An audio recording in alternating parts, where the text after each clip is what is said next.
vatandaşlar, hammalarning ulug' Ramazon oyi va kelgusi oyimi muborak bo'lg'ay.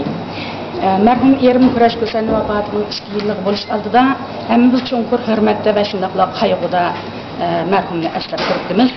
Allohdan mərhum erimga kech kunduz ham 5 vaqt namozimizda Firdavs jannati tilayman. Bu ko'rgazmani uyushtirgan So'rimlan o'lkalik va Asliston shaharlik madaniyat tarmoqlariga, shaxsan fotograf Per apandimga, muzika madaniyat sohasidagi Yonas apandimga, Thomas apandimga, Ali Müller apandimga ko'p tashakkurlar bildiraman. Mərhum erim Kurash Ko'sanning bevosita yordami va yo'l ko'rsatishi bilan Stockholm universiteti tadqiqotchisi Per apandi 3 oydan ko'proq Uyg'ur tili o'rganish va boshqa tayyorliklardan keyin muqaddas vatanimiz Sharqiy Turkistonga ziyoratga borgan.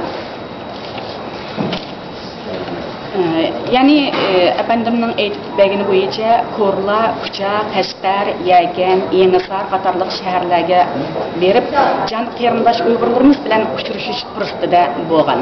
Bir apandim qatma-qat to'sqinliklarni yengib, nihoyatda qimmatli hayot ko'rinishlarini tatib ketdim. Mayli Xitoy hokimiyati vatanimiz va xalqimizning ahvolini qanchalik kuchab pardozlab ko'rsatmasin, bu foto asarlar jonliq amaliyotni ko'rsatib turibdi.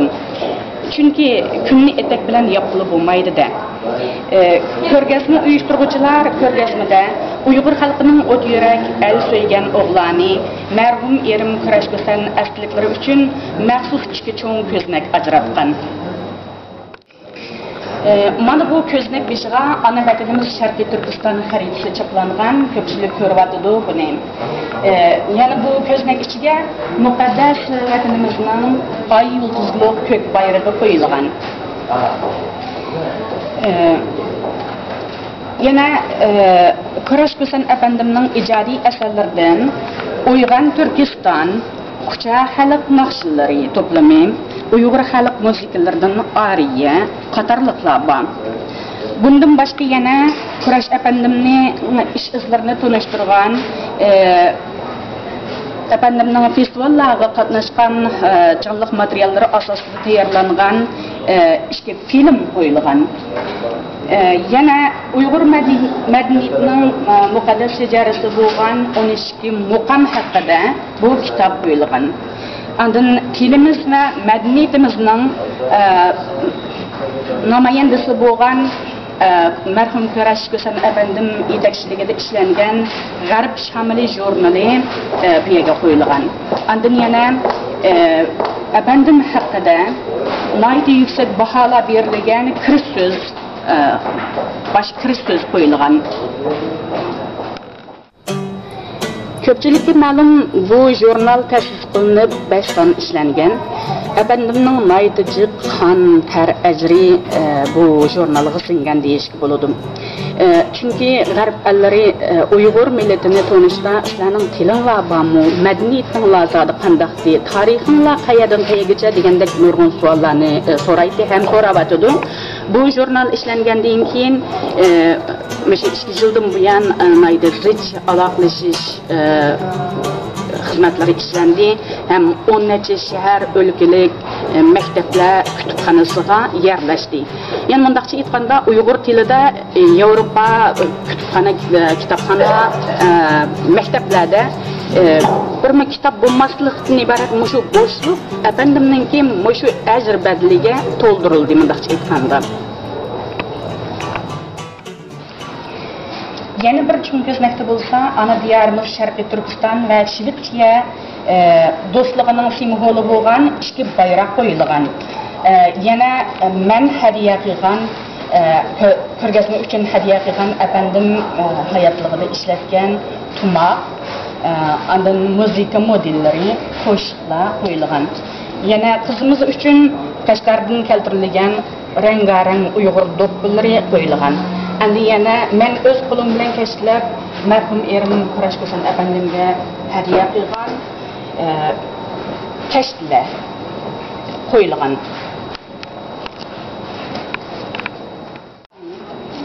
Yandagi bu suratda endi hadiya bo'lib non yeyishga intilayotgan, o'qishga, normal hayotga tashna Uyg'ur bolasi. yana bu yerda bir alayda Kristus qo'yilgan bo'lib, temasi Uyg'ur yerlarni istugan avg'uz. Yani bununda Uyg'urlarımızningki, muqaddaslarımızningki, burunqi ve hazırki ahvalda intayın çoğun seriştirme mevcutluğu, Xitay hakimiyetinin olimpikni bana qılıp durup, nurgun Uyghur halkını tutqun qılğanlığı, Uyghur halkının normal hayat keçirishga amalsız, iğir ahvalda, iğir tınıqlarla yaşavatqanlığı etilgan. Bu yazılma insan hakları organlarına mı yollanğan. Bu ko'rgazmaning fikr so'z oxir qismida Per Efendim ve münasebetlik organlar merhum erim Sultan Efendi'ge nayt ali teşekkürler etipdi. Ecrim Allah bersin. Rahmet. Bu ko'rgazma 22 avgust başlangan bo'lib, taki 21 septembergacha davomlashmoqchi. Undan keyin Shvetsiyaning Stockholm, Göteborg, Malmö qatarlıq çoğun şəhər və ölkələrdə davamlıq elib verilmoqchi. Bu Uyg'urlarga qilingan ali hurmat ham esdaşlıqdan iborat deb qarayman. Har kuni necha yuzlab xalq kelib ko'ryapti. Yani tadqiqotchi o'quvchilar va munosabatli asarlarni yozyapti.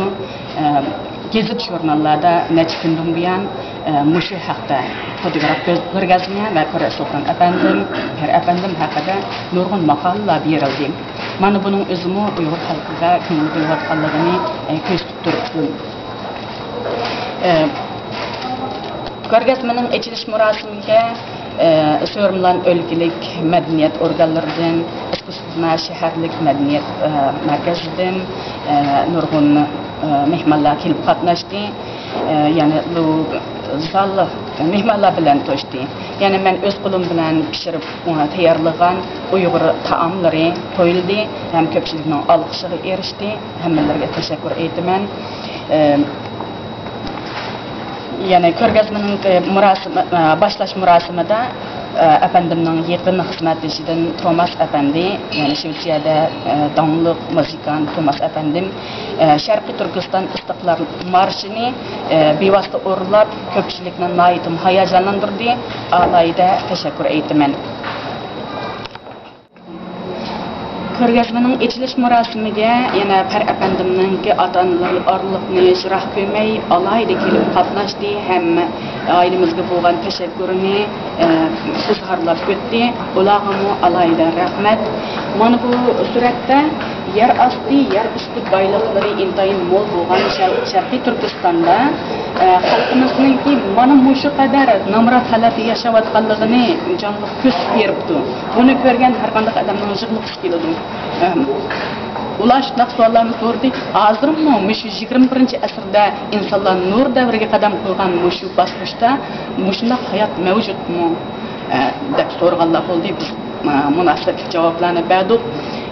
Yani bu maqolada, qisqa maqolada ko'rsatishicha, Per Efendimning yozishicha, mushu oltin, neft qatorliq mo'l boyliqlar bo'lgan bu zamonda xalq normal hayot kechirish uchun jon talashib yashayotganligini, Yevropa ellərində danışıq neçə $100 yaraydigan qo'g'illarni bir turumdan setishga majbur bo'lganligini, ya'ni normal hayotini qamdash uchun mushu qadar xarob holatda turayotganligini ko'rsatib beribdi. Mana bu rasmda ana bolalarninki holati. Buni ko'rgan har bir inson xalqimizningki ahvolini bilalaydi deb qarayman.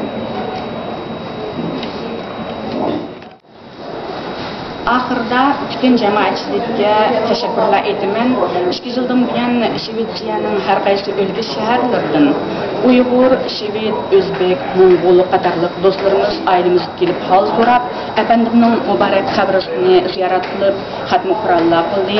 Yana dunyoning har qaysi joylaridan, ya'ni İrlandiya, Angliya, Fransiya, Germaniya, Norvegiya, Finlandiya, Hollandiya, Belgiya, Turkiya, Daniya, O'zbekiston, Qozog'iston, Qirg'iziston, Kanada, Yaponiya qatorliq 20 necha davlatlardan aziz mehmonlar alayda hal so'rab kelib, afandimning ro'yiga atab xatmi Qur'onlar tilovat qildi. Ularning yo'qlagan ziyoratiga oliy hurmat va tashakkurlar bildiraman. Alloh omonat.